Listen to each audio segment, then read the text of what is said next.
पुण्यात एकनाथ शिंदेंकडून जय गुजरात अशी घोषणा देण्यात आली आहे। जय हिंद, जय महाराष्ट्र, जय गुजरात अशी घोषणा एकनाथ शिंदे यांनी आपल्या भाषणानंतर दिली आहे। अमित शहांच्या कार्यक्रमातल्या भाषणात शिंदेंनी ही घोषणा दिली आहे। अमित शहांचं कौतुक करताना शिंदेंनी जय गुजरात असं म्हटलेलं आहे आणि साहजिकच यावरनं टीकेची झोड उठायला लागलेली आहे।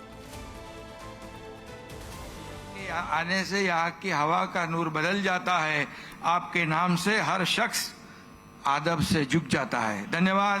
जय हिंद, जय महाराष्ट्र, जय गुजरात। आपके आने से यहाँ की हवा का नूर बदल जाता है, आपके नाम से हर शख्स आदब से झुक जाता है। धन्यवाद।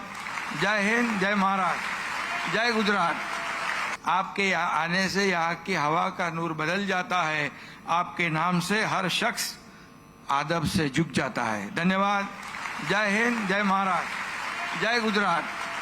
आपके आने से यहाँ की हवा का नूर बदल जाता है, आपके नाम से हर शख्स आदब से झुक जाता है। धन्यवाद।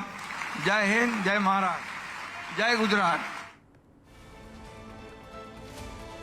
आणि साहजिकच असं वक्तव्य आल्यानंतर आता राजकीय प्रतिक्रिया यायला लागलेल्या आहेत। आपण बघूया। हे सगळेजण वॉशिंग मशीन मध्ये गुजरातच्या धुतले गेलेले आहेत आणि गुजरातची वॉशिंग मशीन चा असर अजूनही यांचा उतरलेला नाही।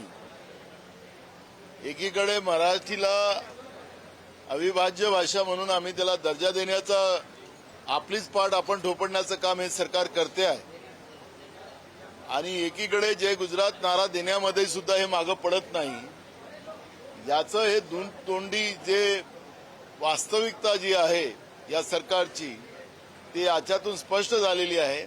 गुजराती समाजाचा एक कार्यक्रम होता आणि त्या समाजामध्ये जसं आपण एखाद्या जिल्ह्यामध्ये जातो, त्या जिल्ह्यामध्ये गेल्यानंतर तिथल्या जिल्ह्यातली लोक असतात म्हणून त्यांना आनंद वाटावा, त्यांना बरं वाटावं म्हणून आपण एखादं वाक्य बोलतो, त्या भावनेने तर बोललेलं आहेत। आणि अशा पद्धतीचा एकनाथ शिंदे साहेबांबद्दल गैरसमज पसरवून कुठेही काही फरक पडणार नाही।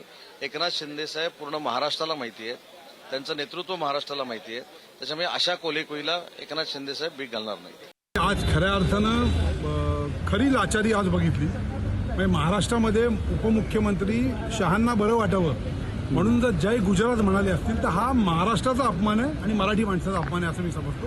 उपमुख्यमंत्र्यांनी एखादी गोष्ट हे बोलत असताना नीट विचार करूनच बोलायला पाहिजे। महाराष्ट्रात राहून जय गुजरात अशा पद्धतीचा असेल तर हा महाराष्ट्राचा अपमान आहे। हा काय बाकीच्यांचा कोणाचा, हा महाराष्ट्राचा अपमान त्यांनी केला आणि ही लाचारी आता काय लेवलला चालली आहे हे आता मला दिसून येतं।